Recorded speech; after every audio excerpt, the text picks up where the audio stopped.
ನೋಡಿ, ಹಬ್ಬ ಅಂದ್ರೇ ಹೀಗೆ ಪ್ರತಿದಿನ ಕ್ಲೀನಿಂಗ್ ಎಷ್ಟು ಮಾಡಿದರೂ ಕ್ಲೀನಿಂಗ್ ಕೆಲಸ ಮುಗಿಯಲ್ಲ. ಇದಿಷ್ಟು ಮಾತ್ರ ಹಿಂಗೆ ತೆಗೆದಿಟ್ಟಿದ್ದೀನಿ. ಮತ್ತೆ ಇದೆಲ್ಲ ತೆಗಿಬೇಕು. ಮತ್ತೆ ತೋರಿಸಿದ್ದನ್ನೇ ಏನು ತೋರಿಸೋದು ಅಂತೇಳಿ ನಾನೇನು ತೋರಿಸ್ತಾ ಇಲ್ಲ. ಇವಾಗ ಫುಲ್ಲು ಕ್ಲೀನಿಂಗ್ ಕೆಲಸನ ಶುರು ಮಾಡ್ತಾ ಇದ್ದೀನಿ. ಶುರು ಮಾಡ್ಕೋಬೇಕು ಈಗ. ಹಾಗಾಗಿ ನಾನು ಸ್ವಲ್ಪ ಮಾತ್ರ ತೋರಿಸ್ತಾ ಇದ್ದೀನಿ. ಪದೇ ಪದೇ ತೋರಿಸಿದ್ರೆ ನಿಮಗೂ ಬೋರ್ ಆಗುತ್ತೆ ಅಂತೇಳಿ ನಾನು ತೋರಿಸ್ತಾ ಇಲ್ಲ. ಇಲ್ಲಿ ಎಲ್ಲ ಇನ್ನೂ ಸ್ವಲ್ಪ ಕ್ಲೀನ್ ಮಾಡ್ಕೋಬೇಕು ಪ್ರತಿಯೊಂದೂ.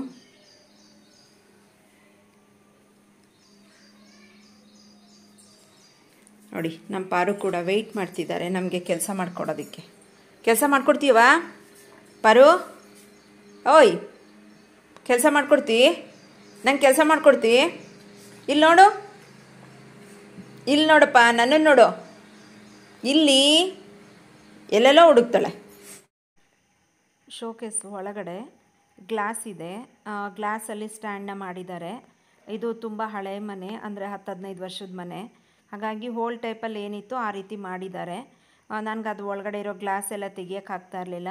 ಅದನ್ನೆಲ್ಲ ಹಸ್ಬೆಂಡು ತೆಗೆದು, ಮತ್ತು ಒಳಗಡೆ ಶೋಕೇಸ್ನಲ್ಲಿ ಏನೇನು ಐಟಮ್ಗಳಿಟ್ಟಿದ್ವಿ ಅದನ್ನೆಲ್ಲ ತೆಗೆದು ಹಸ್ಬೆಂಡ್ ಸ್ವಲ್ಪ ನನಗೆ ಈ ರೀತಿಯಾಗಿ ಹೆಲ್ಪ್ ಮಾಡಿಕೊಟ್ರು.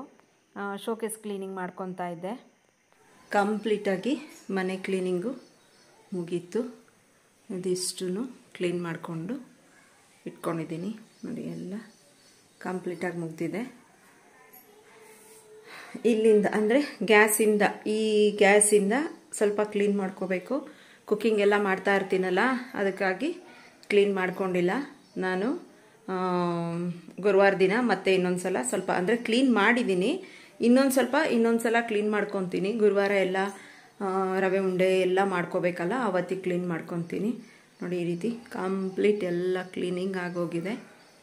ಅಡುಗೆ ಮನೆ ಕೆಲಸ ಫುಲ್ಲು ಫಿನಿಶಿಂಗ್ ಆಯಿತು. ಕೇಸ್ ಕೂಡ ನೋಡಿ, ಫುಲ್ ಕಂಪ್ಲೀಟ್ ಕ್ಲೀನಿಂಗ್ ಆಗೋಗಿದೆ. ಇದು ಕೂಡ ಕ್ಲೀನಿಂಗ್ ಕೆಲಸ ಮುಗಿದಿದೆ. ಇದು ಕೂಡ ಕಂಪ್ಲೀಟ್ ಆಯಿತು. ಹಾಯ್ ಫ್ರೆಂಡ್ಸ್, ಎಲ್ಲರೂ ಹೇಗಿದ್ದೀರಾ? Welcome back to my channel. Varamahalakshmi ಹಬ್ಬದ್ದು ಪ್ರಿಪ್ರೇಷನ್ ನಡೀತಾ ಇದೆ. ಮನೆ ಕ್ಲೀನಿಂಗು ಅದು ಇದು ಅಂತೇಳಿ ನಾನಿವಾಗ ಹೂನ ತರಿಸಿದ್ದೀನಿ. ಯಾವ್ಯಾವ ಹೂನ ತರಿಸಿದ್ದೀನಿ ಈಗ ಸದ್ಯಕ್ಕೆ ಇದು ಸ್ವಲ್ಪ ತರಿಸಿರೋದು. ಇನ್ನೂ ಸ್ವಲ್ಪ ಹೂ ಬೇಕು. ನೋಡಿ, ಇದಕ್ಕೆ ಇಷ್ಟಕ್ಕೇ ಎಷ್ಟು ದುಡ್ಡಾಗಿದೆ ಅಂತೇಳಿ. ಹಬ್ಬ ಅಂತ ಶುರು ಮಾಡ್ತಿದ್ದಂಗೆ ಎಷ್ಟೆಲ್ಲ ಖರ್ಚುಗಳು ಶುರು ಆಗುತ್ತೆ. ನೋಡಿ, ತೋರಿಸ್ತೀನಿ ಎಷ್ಟು ಹೂಗಳು ತರಿಸಿದ್ದೀನಿ ಅಂತ. ನೋಡಿ, ನೋಡಿ ನಮ್ಮ ರಾಣಿ ಕೂತಿರೋದು. ನಾನು ಎಲ್ಲಿರ್ತೀನೋ ಅಲ್ಲಿರ್ತೀನಿ ಅಂತಾಳೆ. ಇವಾಗಿನ್ನು ಮೈಸೂರಿಂದ ಹೂವುಗಳನ್ನ ತರಿಸಿದ್ವಿ. ನಮಗೆ ಇಲ್ಲಿ ಅಷ್ಟೊಂದು ಸಿಗಲ್ಲ ಕಡಿಮೆಗೆ. ಇಲ್ಲಿ ಇನ್ನೂ ಸಿಕ್ಕಾಬಟ್ಟೆ ರೇಟ್ ಇರುತ್ತೆ. ಮೈಸೂರಿಗೆ ಹೋಲಿಸ್ಕೊಂಡ್ರೆ ಇಲ್ಲಿ ಎಲ್ಲದಕ್ಕೂ ಒಂದು 50 ರೂಪೀಸು ಆ ರೀತಿನೇ KGಗೆ ರೇಟ್ ಇಟ್ಟಿರ್ತಾರೆ. 50 ರೂಪೀಸು 100 ರೂಪೀಸು ರೇಟ್ ಇಟ್ಟಿರ್ತಾರೆ. ಅದಕ್ಕೆ ನಾನು ಪ್ರತಿ ಸಲನೂ ಮೈಸೂರಿಂದನೇ ನಾನು ತರಿಸ್ಬಿಡ್ತೀನಿ. ನಾ ಹೋದರೆ ತೊಗೊಂಡು ಬರ್ತೀನಿ. ಇಲ್ಲಾಂದರೆ ಯಾರಾದರೂ ಹೋಗಿ ಬರೋರಿತ್ತು ಅಂದರೆ ಅವ್ರ ಕೈನಲ್ಲಿ ತರಿಸ್ಕೊತೀನಿ. ಇದು ಯಾವುದೂ ನಾನು ದೇವ್ರಿಗೆ ಇಡಲ್ಲ. ದೇವರಿಗೆ ತರಿಸಿರೋದಲ್ಲ ಚೆಂಡು ಹೂವು. ಬಾಗಿಲಿನ ಅಲಂಕಾರಕ್ಕೆ ಮತ್ತು ನಾನು ಫ್ಲವರಲ್ಲಿ ರಂಗೋಲಿಗಳನ್ನ ಹಾಕ್ತೀನಿ. ಅದಕ್ಕೆ ಅಂತೇಳಿ ಈ ಹೂಗಳನ್ನ ತರಿಸಿದ್ದೀನಿ. ಮಧ್ಯ ಒಂದೊಂದು ಹಾಳಾಗಿರೋದಿರುತ್ತೆ ನೋಡಿ, ಈ ಥರ ಕೊಳ್ತೋಗಿರೋದಿರುತ್ತೆ. ಅದೆಲ್ಲ ನೋಡಿ ಇವಾಗಲೇ ಚೆಕ್ ಮಾಡ್ಕೊಂಬಿಟ್ಟು ಕ್ಲೀನ್ ಮಾಡಿಕೊಂಡ್ರೆ ಸರಿ. ನೋಡಿ, ಈ ಥರ ತುಂಬ ಹಾಳಾಗಿರೋದಿರುತ್ತೆ. ನೋಡಿ, ಈ ಥರ ತುಂಬ ಹಾಳಾಗಿರೋದೆಲ್ಲ ಇದೆ. ಅದೆಲ್ಲ ನೋಡಿ ತೆಗೆದುಬಿಡ್ಬೇಕು ಈಗಲೇ, ಇಲ್ಲ ಅಂದರೆ ಇನ್ನೂ ಹಾಳಾಗ್ಬಿಡುತ್ತೆ. ಅದಕ್ಕೋಸ್ಕರ ಎಲ್ಲ ತೆಗೆದಿದ್ದೀನಿ. ಮತ್ತು ಮೈಸೂರಿಂದ ಬಂದಿದೆ ಅಲ್ವಾ, ಬಸ್ಸಲ್ಲಿ ಇಟ್ಟು ಕಳಿಸಿರ್ತಾರೆ, ಹೋಗ್ಬಿಡುತ್ತೆ. ಬಿಸಿ ಇರುತ್ತಲ್ವ, ಸ್ವಲ್ಪ ತಣ್ಣಗಾಗಲಿ ಅಂತ ಹಾರಾಕಿದ್ದೀನಿ. ಅದೊಂದು ಪ್ಯಾಕ್ ಬಿಚ್ಚಬೇಕು, ಅದಿನ್ನೂ ಬಿಚ್ಚಿಲ್ಲ.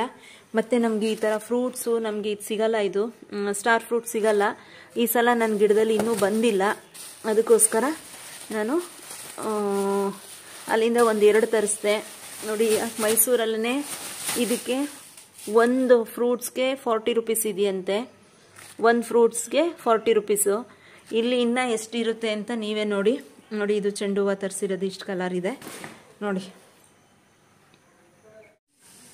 ನೋಡಿ ಎಷ್ಟು ಹೂಗಳು ಹಾಳಾಗಿದೆ ಅಂತೇಳಿ. ಎಷ್ಟು ಹಾಳಾಗಿದೆ ಅಂದರೆ ತುಂಬ ಅಂದರೆ ಎಲ್ಲ ಈ ಥರ ಕೊಳ್ತಂಗಾಗಿದೆ. ಹೀಗೂ ಎಲ್ಲ ಮೋಸ ಮಾಡ್ತಾರಾ ಅಂತ ಅನಿಸುತ್ತೆ ಒಂದೊಂದ್ಸತಿ. ಅಸಹ್ಯ ಅನಿಸುತ್ತೆ. ಗೊತ್ತಿರುತ್ತಲ್ವ ಅವರಿಗೆ, ಹಳೇದು ಎಲ್ಲ ಮಿಕ್ಸ್ ಮಾಡಿ ನೋಡಿ ಈ ಥರ ಕೊಟ್ಬಿಟ್ಟಿದ್ದಾರೆ. ಈ ರೀತಿಯಾಗೂ ಇದನ್ನು ಮಾಡ್ತಾರೆ ನೋಡಿ. ₹1 ಕಡಿಮೆ ಮಾಡ್ಕೊಳ್ಳಲ್ಲ, ದುಡ್ಡು ಎಲ್ಲ ಚೆನ್ನಾಗೇ ತೊಗೊಂಡಿರ್ತಾರೆ. ಪ್ರತಿಯೊಂದು ಹೀಗೆ ಆಗಿದೆ. ಸುಮಾರು ನೋಡಿ ನಾನು ತರಿಸಿರೋ ಹೂನಲ್ಲಿ ಇಷ್ಟು ಹೂವು ವೇಸ್ಟ್ ಆಯಿತು. ಬೇಜಾರು ಅನಿಸುತ್ತೆ ನೋಡಿದಾಗ, ಏನೆಲ್ಲ ಮೋಸ ಮಾಡ್ತಾರಪ್ಪ ಅಂಥೇಳಿ. ಮತ್ತು ರೋಸು ಅಷ್ಟೇ ನೋಡಿ, ಎಲ್ಲ ಹಾಳಾಗಿದೆ. ಪ್ರತಿಯೊಂದು ಅಷ್ಟೇ, ರೋಸ್ ಎಲ್ಲ ಹಿಂಗೆ ವೇಸ್ಟ್ ರೋಸ್ ಇದೆ ನೋಡಿ. ಇಲ್ಲಿ ಎಷ್ಟು ಈ ಥರ ಎಲ್ಲ ವೇಸ್ಟ್ ರೋಸ್. ಇಲ್ಲಿ ಇದೂ ಕೊಡ್ತಾರಾ ನೋಡಿ. ಯಾರಿಗೆ ದೇವ್ರಿಗೆ ಇಡೋಕ್ಕಾಗತ್ತಾ? ಹೋಗ್ಲಿ ಮುಡ್ಕೊಳಕ್ಕಾಗತ್ತಾ? ಇಲ್ಲ ಯಾರಿಗಾದರೂ ಕೊಡೋದಕ್ಕಾಗತ್ತಾ? ನೋಡಿ ಹೇಗಿದೆ ರೋಸ್ ಅಂತೇಳಿ. ತುಂಬ ಅಂದರೆ ತುಂಬಾ ಬೇಜಾರಾಯಿತು ನನಗೆ. ಅದಕ್ಕೆ ಏನು ಮಾಡೋಕ್ಕಾಗಲ್ಲ, ಒಂದೊಂದು ಸಲ ಹಿಂಗಾಗ್ಬಿಡುತ್ತೆ. ಇಷ್ಟು ವೇಸ್ಟ್ ಮೆಟೀರಿಯಲ್, ಎಷ್ಟು ವೇಸ್ಟ್ ಆಗಿದೆ ನೋಡಿ. ಇದೂ ರೋಸ್ ನೋಡಿ, ಇದೆಲ್ಲ ಇಡೋಕ್ಕಾಗತ್ತಾ ನೋಡಿ. ಫ್ರೆಂಡ್ಸ್, ಯಾರೆಲ್ಲ ನನ್ನ ಚಾನಲ್ನ ಹೊಸದಾಗಿ ನೋಡ್ತೀರಾ ದಯವಿಟ್ಟು ಸಬ್ಸ್ಕ್ರೈಬ್ ಮಾಡ್ಕೊಂಡು ನೋಡಿ. ವಿಡಿಯೋನ ಪೂರ್ತಿಯಾಗಿ ನೋಡಿ. ವಿಡಿಯೋ ನೋಡ್ದೇ ದಯವಿಟ್ಟು ಕಮೆಂಟನ್ನು ಹಾಕಬೇಡಿ, ನಮಗೂ ಕೂಡ ಬೇಜಾರಾಗುತ್ತೆ. ನೀವು ಕೂಡ ಹೇಳ್ತೀರಾ ಅಲ್ವಾ, ವಿಡಿಯೋ ಪೂರ್ತಿ ನೋಡಿ, ಸ್ಕಿಪ್ ಮಾಡದೆ ನೋಡಿ ಅಂತೇಳಿ. ಹಾಗೇ ದಯವಿಟ್ಟು ಸ್ಕಿಪ್ ಮಾಡಬೇಡಿ, ವಿಡಿಯೋನ ಪೂರ್ತಿಯಾಗಿ ನೋಡಿ, ಲೈಕ್ ಕೊಟ್ಟು ಕಮೆಂಟ್ ಕೊಟ್ಟು ಪ್ರೋತ್ಸಾಹಿಸಿ ಅಂತ ಕೇಳ್ಕೊತ thank you for watching. Bye bye, take care.